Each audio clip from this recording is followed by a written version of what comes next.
Welcome to episode 534, Australia versus Canada, a comparison of self-made billionaires.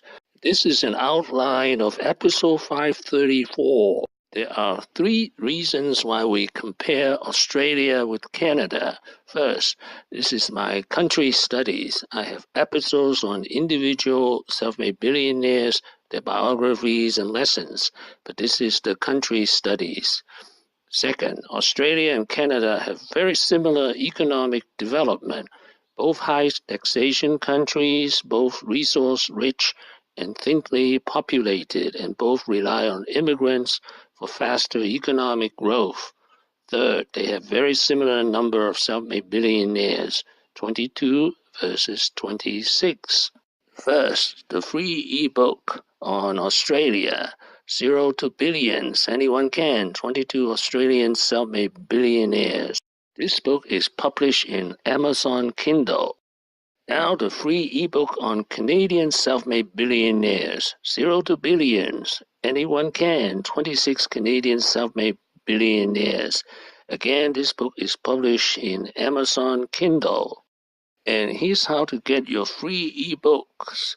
There are two steps. Step number one, write email to drpaulchan@gmail.com.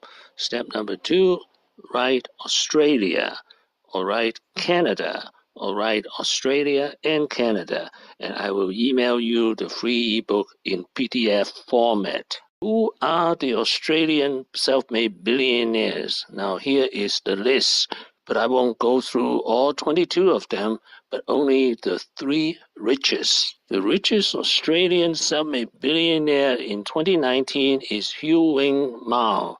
Apparently, he made his fortune in Hong Kong before he immigrated to Australia. He made his fortune in real estate. The second richest Australian self-made billionaire is Harry Triguboff. He is also an immigrant. He was born in China. His parents are wandering Russian Jews. The third richest Australian self-made billionaire is Frank Lowy, and he's an immigrant from Czechoslovakia. Frank Lowy made his fortune in real estate. In 1960, he founded Westfield Mall, and Westfield Mall is pretty much a global operation. I live in Maryland in the United States, and there are two Westfield malls within 20 miles driving distance from my home. What? All three richest self-made billionaires in Australia are immigrants, and every one of them made their fortune in real estate. Surprise, surprise, surprise. Next, who are the richest self-made billionaires in Canada? This is a table of who they are. Again, we started with the three richest Canadian self-made billionaires. Number one is Joseph Tsai. Joseph Tsai was born in Taiwan. He has dual citizenship of Canada and Hong Kong, and he made his fortune in Alibaba. The second richest Canadian self-made billionaire is Jim Pattison. He's a college dropout who somehow owned about 200 companies.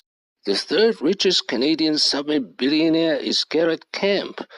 He's a Canadian, and he's the co-founder of Uber. He made his fortune in Uber, the ride-sharing app.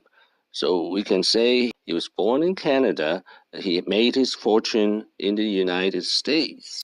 Surprise, surprise, surprise. Canada, like Australia, is resource-rich. But two out of the richest Canadians made their fortunes in software, and they also made their fortunes outside Canada, that is in China and in the United States, respectively. Part 3, comparison of Canada and Australia. Now, first, the similarities. Both Canada and Australia are some of the largest resource-rich countries in the world, but almost none of the self-made billionaires made their fortunes in mining. Second, the top three richest Canadians all made their fortunes in real estate. 2 out of the 3 richest self-made Canadians made their fortunes in software. The third similarity is most of the self-made billionaires made their fortunes outside the country, that is outside Canada and outside Australia. implying there is greater global opportunities than there are domestic opportunities. Part 4. The differences between Canada and Australia. First, Australia is all about real estate. All 3 richest self-made Australians made their fortunes in real estate. Second, 2 out of the 3 richest Canadians made their fortunes in software. This I cannot explain, nor do I even want to try. Third, in Australia, all 3 richest self-made billionaires are immigrants. In Canada, only 1 out of the top 3 are immigrants. What have I learned today? 2 things. First, one can learn a lot about self-made wealth by studying and comparing different countries. Second, immigrants do significantly better than natives, both in Canada and in Australia. Actually, in most countries I have studied. This includes Hong Kong, this includes Israel, and even the United Kingdom. Thank you for watching. Please subscribe and leave your questions and comments below. Are you Canadians? Are you Australians? Are you immigrants? Wishing everyone peace and prosperity.